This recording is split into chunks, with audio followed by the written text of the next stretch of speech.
As I was preparing this sermon, I was also looking ahead with eager anticipation of the first Sunday of Advent, just 2 weeks from now. And I have a confession. I'm really excited about Advent this year, but it's not because of the carols or the candles or the general hopefulness of the season.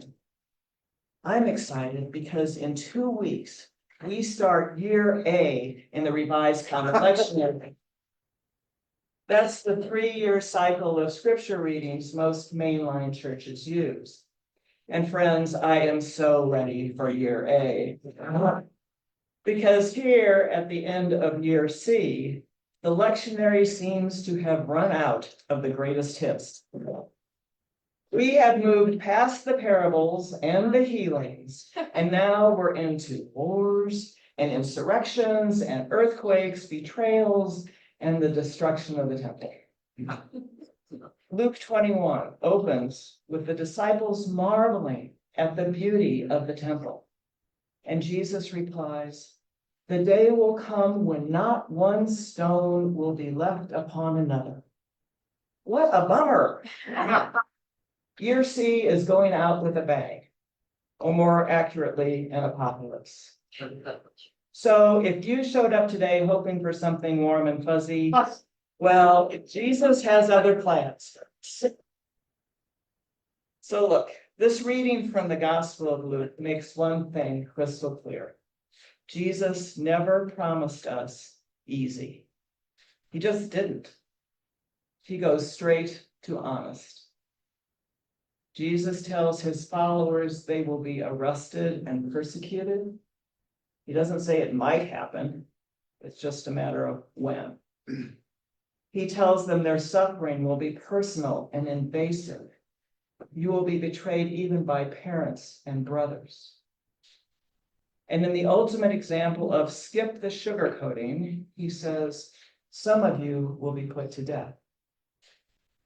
What's stunning about this is that Jesus doesn't apologize for the fact that life is hard. He doesn't say, I'm so sorry, I wish it was different. So much for faith as a shield, right? And that's hard to hear, especially if you grew up thinking that faith was supposed to make life easier. So here's where we need to get honest.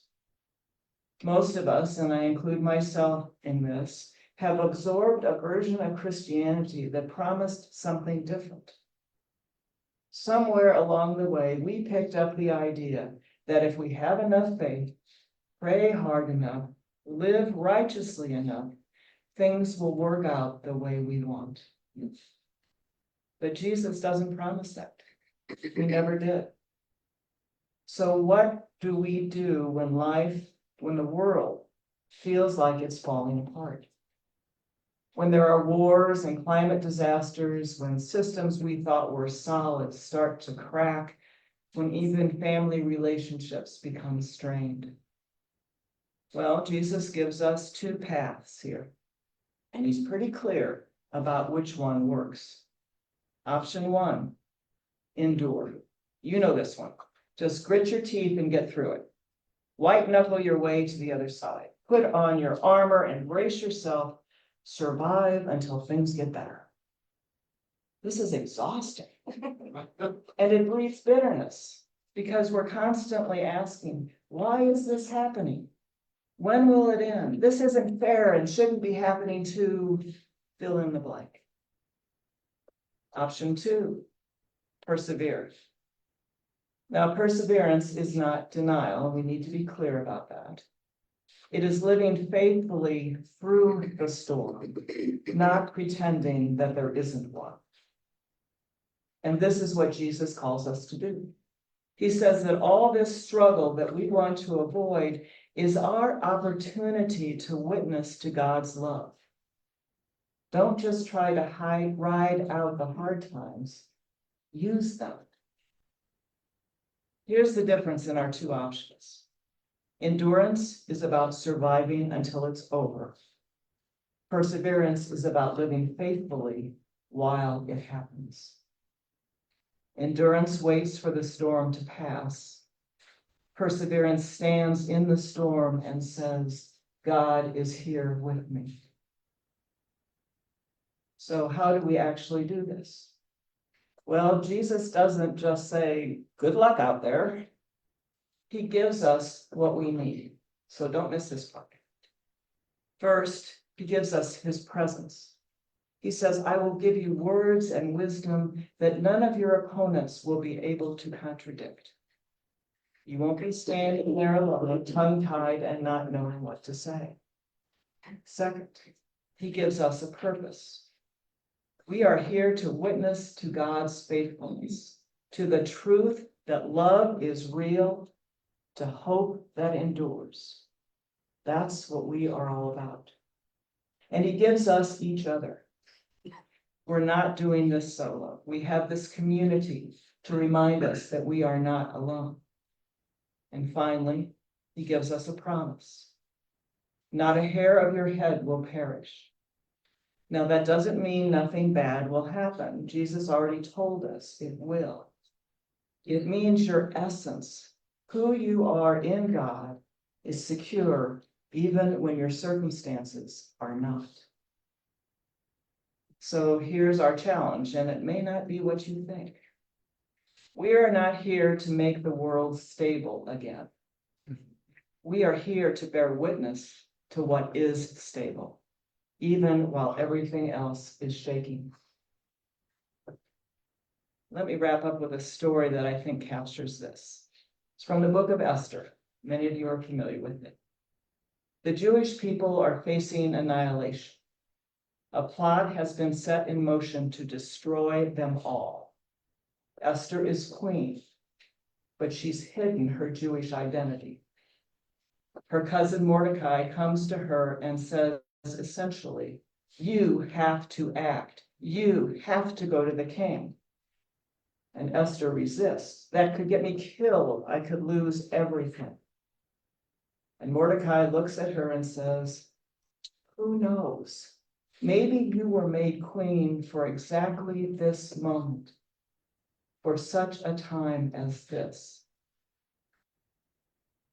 For such a time as this. Not the good times, not when everything's easy, but this moment, the hard one, the scary one, the one that requires perseverance. And here's the thing, like Esther, we are called to live out our baptismal vows, not just when life feels safe, but precisely when it doesn't.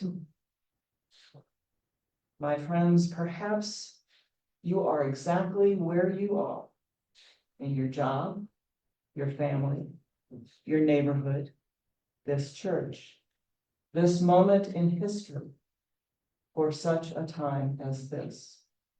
Not to be protected from the difficulty, but to testify in the midst of it. Not to just survive, but to live with purpose. Not to wait for things to get easier before you are faithful, but to persevere faithfully right now. I recently had a real life experience which brought this teaching to life for me. A few months ago, I worked with a hospice patient who died at the age of 62. She had cancer. I was with her on just 3 occasions before her passing. But in that time, just 3 visits, half an hour each, she changed my life. Her testimony to God's mercy, her gratitude, her trust, and most of all, her sense of wonder at the magnitude of God's love will always be with me.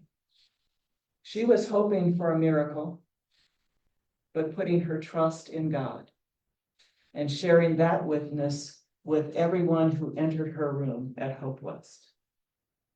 She wasn't trying to convert anyone. She just wanted to share her joy. Jesus says, this will give you an opportunity to testify. The opportunity is now. Not someday when things are easier.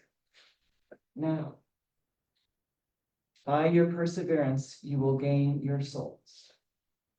May we all have the grace to recognize our own opportunities, to testify, to love, and to persevere.